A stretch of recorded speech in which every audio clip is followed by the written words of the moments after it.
ఓం శ్రీగురుభ్యో నమః. హరి ఓం.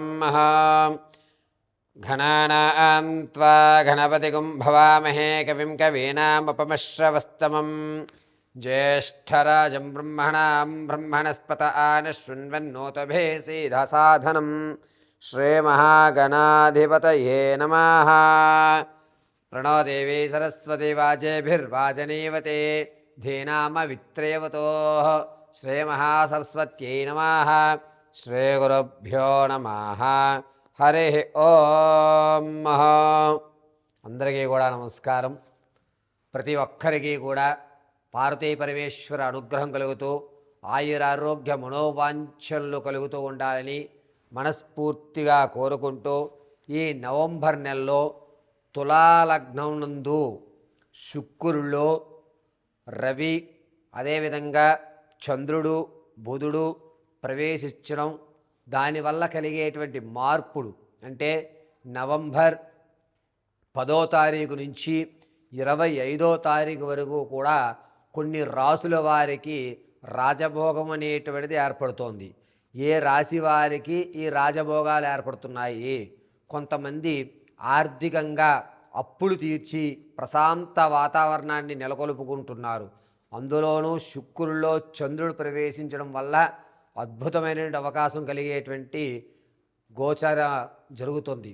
ఇవన్నీ కూడాను నవంబర్ నెలలో శుక్రుడితో రవి చంద్రుడు బుధుడు ఏ రోజులు కలయిక జరుగుతోంది, దానివల్ల జరిగేటువంటి ద్వాదశ రాశి వారి యొక్క ఫలితాలు ఏ విధంగా ఉండబోతున్నాయి, దీన్ని ఉపయోగించుకుని ఇప్పుడు ఈ సమయంలో మనకి ఏదన్నా ఒక గోల్డెన్ ఆపర్చునిటీ వస్తుందా, దాన్ని ఏ విధంగా సద్వినియోగపరుచుకోవాలి, ఏదన్నా ప్రమాదాలు జరిగేటువంటి అవకాశం ఉందా, ఆ అవకాశం ఉంటే కనుక ప్రమాదాలు జరిగే అవకాశం ఉంటే శృతిలో ఎలా తప్పించుకోవాలి, ఏ దేవతామూర్తిని మనం ఈ 25వ తారీఖు వరకు కూడా ఆచరిస్తే మనకి ఏ విధమైనటువంటి లాభయుక్తం జరుగుతాయి, మనం ఒక స్థాయి అనేటువంటిది ఎప్పుడు మారుతుంది అనేటువంటి ఈ ద్వాదశ రాశి ఫలితాల్లో తులారాశి యుక్తంలోకి శుక్రుడు అందలి రవి చంద్రుడు బుధుడు ఏ రోజు మారుతున్నారు, ఈ మార్పుల వల్ల జరిగేటువంటి పరిణామాలు ఏ విధంగా ఉండబోతున్నాయి, దీని పరిష్కారాలు ఏమిటి, తాత ముత్తాతల నుంచి సంభవించేటువంటి ఆస్తి వ్యవస్థలు ఏమన్నా మనకి అందిపుచ్చుకుంటామా, భార్యాభర్తల మధ్య కీచులాట్లు పెరుగుతాయా అనేటువంటి విషయాలు కూలంకషంగా పరిశీలన చేద్దాం. ఈ 10వ తారీఖు నుంచి ప్రారంభం చేసుకుని 25వ తారీఖు వరకు కూడా శుక్రుడు రాక్షసుల అధిపతి గురువుడు కాబట్టి అందులోనూ శుక్రాచార్యుని యొక్క అనుగ్రహం ఉంటే అనుకున్నటువంటి పనులు ఉన్నతమైన స్థాయిలో పూర్తయ్యి మన పేరు ప్రఖ్యాతులు ఎదగడానికి ఒక అద్భుతమైన అవకాశం కలుగుతుంది. ఈ ద్వాదశ రాశుల్లో వారికి కూడా 5 రాశుల వారికి అద్భుతంగా ఈ 25 వరకు ఒక గోల్డెన్ పీరియడ్గా చెప్పచ్చు. ఏ రాశి వారికి ఈ గోల్డెన్ అవకాశాలు ఏర్పడుతున్నాయి, ఈ ద్వాదశ రాశుల్లో ఏ రాశి వారు ఆర్థిక సమస్యల నుంచి బయటపడిపోతున్నారు అనేటువంటి విషయాన్ని మనం కూలంకషంగా పరిశీలన చేసుకుందాం. అంతేకాకుండా వచ్చేటువంటి ప్రమాదాలు తప్పించుకోవడానికి ఏ మూలమంత్రాన్ని మనం పఠించుకోవాలి అనేటువంటి విషయాన్ని కూడా మీకు అమ్మవారి అనుగ్రహంతో నాకు ఉన్నటువంటి జ్ఞానాన్ని ఉపయోగించి చెప్పడం జరుగుతుంది. వృశ్చిక రాశి వారికి నవంబర్ నెల 10వ తారీఖు నుంచి 25 వరకు కూడా సొంత స్థానంలోకి శుక్రుడు తులారాశిలో ప్రవేశించడం, అందులోనూ శుక్రుడితో రవి 17వ తారీఖు వరకు కలిసి ఉండడం వల్ల జరిగేటువంటి మార్పులు ఏమిటి, 15 నుంచి 21వ తారీఖు వరకు కూడా శుక్రుడిలో చంద్రుడి వల్ల జరిగేటువంటి అద్భుతాలు ఏమన్నా ఉన్నాయా, 21 నుంచి 25వ తారీఖు వరకు కూడా శుక్రుడిలో బుధుడు ప్రవేశించడం వల్ల జరిగేటువంటి మార్పులు ఏమిటి అనేది మనం ఒకసారి పరిశీలన చేద్దాం. వృశ్చిక రాశి వారికి ఈ 10వ తారీఖు నుంచి ప్రారంభం చేసుకుని 17వ తారీఖు వరకు కూడా మీ మాట తీరు మారుతుంది. ఏది మాట్లాడినా కూడా ఆలోచించి మాట్లాడుతూ ఉంటారు. మీ ధోరణి అనేటువంటిది, మీ యొక్క వ్యక్తిత్వం అనేటువంటిది ఎలా మారుతుంది అంటే 10 మాటలకు ఒకటే సమాధానం చెప్తారు. ఇంతమంది జనాలు నాకు నచ్చడం లేదు, నేను ఒంటరిగా ఉండాలి, నేనంటూ ఒక స్పెషల్గా కనబడాలి అంటే కొన్ని రోజులు నేను సమాజానికి దూరంగా ఉండాలి అని మీలో మీరు గిరికీసుకుని జీవించేటువంటి అవకాశం 17వ తారీఖు వరకు జరుగుతుంది. 10వ తారీఖు నుంచి ఇదేమిటిది, అందరితో కలిసి ఉండేవాడు కదా, ఒంటరిగా ఉంటున్నాడు ఏమిటి, అతను ఎందుకు అలా ప్రవర్తిస్తున్నాడు, అతని ప్రవర్తనలో కొన్ని మార్పులు జరుగుతున్నాయే అనేటువంటి విషయాన్ని బయట వాళ్ళందరూ మిమ్మల్ని అనడం జరుగుతుంది. ఎవరు ఏమన్నా కూడా కొన్ని రోజులు నన్ను ఇబ్బంది పెట్టద్దు, నేనంటూ ఒక ప్రత్యేకంగా ఉందాం అనుకుంటున్నాను, నా ఆలోచన మొత్తం మార్చుకుందాం అనుకుంటున్నాను, నేను కొత్తగా మళ్ళా జీవితాన్ని ప్రారంభం చేద్దాం అనుకుంటున్నాను అనేటువంటి మాటలు మీరు మాట్లాడటం 17వ తారీఖు వరకు జరుగుతుంది.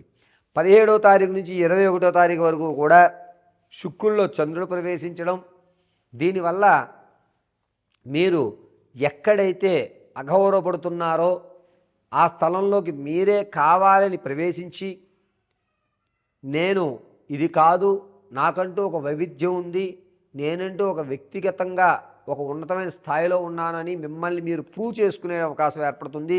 అందులో కూడా మీరు సక్సెస్ అవుతారు. పైగా ఏ నోట అయితే మిమ్మల్ని ఇబ్బంది పెట్టారో ఆ నోట మిమ్మల్ని పొగడ్డం జరుగుతుంది. ఇది నేను అని మీలో మీరు ఆనందపడేటువంటి అవకాశం ఏర్పడుతుంది.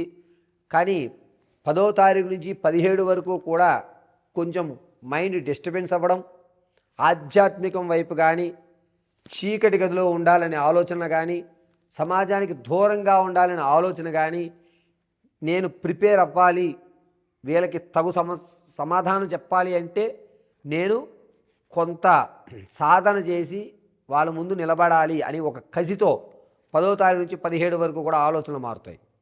21వ తారీఖు వరకు కూడా మీరు ఏదైతే ప్రజెంట్ చేయాలనుకుంటున్నారో దాన్ని ప్రజెంట్ చేయడం, దాంట్లో ఖచ్చితంగా విజయం సాధించడం, ఆర్థికంగా కూడాను ఒక నిలబడేటువంటి వ్యవస్థ 20 తారీఖు నుంచి 25 వరకు కూడా ధనపరంగా కూడా మీరు నిలబడతారు. ఇంతకుముందు మీరు ఏదైతే చిటీలు కానీ లేకపోతే మోసపోయినటువంటి ధనం ఏదైతే ఉందో అది రావడం, అందులో ఖచ్చితంగా 44% మీరు మోసపోయినటువంటి ధనం మళ్ళీ తిరిగి వచ్చేటువంటి అవకాశాలు ఏర్పడుతున్నాయి. దీనివల్ల నా కష్టం నాకు దక్కింది, ఇది నా కష్టాజీతం, కష్టాన్ని ఎవరూ కూడా దోచుకోలేరు అని ఒక విధానంతో మీ యొక్క మోసపూరితమైనటువంటి ధనం ఏదైతే ఉందో అది మళ్ళా తిరిగి రావడం అనేది జరుగుతుంది. 21వ తారీఖు నుంచి 25 వరకు కూడా శుక్రుడిలో బుధుడు ప్రవేశించడం వల్ల ఈ వృశ్చిక రాశి వారికి ఆరోగ్యం విషయంలో ఇబ్బందులు కలుగుతూ ఉంటాయి. అది కూడా ఈ దవడ పక్కకి జరగడం, ఈ నరాలు పట్టేయడం, మెడ పక్కకి ఈ నరాలు పట్టడం అనేటువంటి జరుగుతుంది. నరాలకు సంబంధించి అనేకమైన ఇబ్బందులు మీరు చూస్తూ ఉంటారు. కాలు పిక్క భాగంలో కూడా నర వ్యవస్థ స్తంభించడం, కాస్త నడవడానికి ఇబ్బంది పడడం అనేది 21వ తారీఖు నుంచి 25 వరకు కూడా వృశ్చిక రాశి వారికి జరుగుతుంది. ఈ వృశ్చిక రాశి వారు ప్రతి నిత్యము కూడా మృత్యుంజయ మహామంత్రాన్ని పఠించుకోండి. భస్మధారణ మాత్రం అడ్డంగా చేయండి. ప్రతిరోజు భస్మధారణ ఇలా అడ్డంగా చేసుకొని చక్కగా కుదిరితే ప్రతిరోజు కూడా బిల్వపత్రి చెంబుడు నీళ్లు తీసుకెళ్ళి ఈశ్వరుడి మీద బిల్వపత్రి బోర్లించి త్రయంబకం యజామహే సుగంధిం పుష్టివర్ధనం ఉర్వారుక విబంధన మృత్యోర్మృక్షేయమామృతాత్ అని చెంబుడు నీళ్ళు పరమశివుడి మీద పోయండి. ఆరోగ్యం కుదుటపడుతుంది, అనుకున్నటువంటి మానసిక ఇబ్బందులు తగ్గుతాయి. పరమశివుడు ఎల్లవేళలా మిమ్మల్ని రక్షిస్తూ ఉంటాడు. వృశ్చిక రాశి వారు ఈ మృత్యుంజయ మహామంత్రాన్ని కుదిరినంత వరకు పఠించుకుంటూ ఉండడం చాలా మంచిది.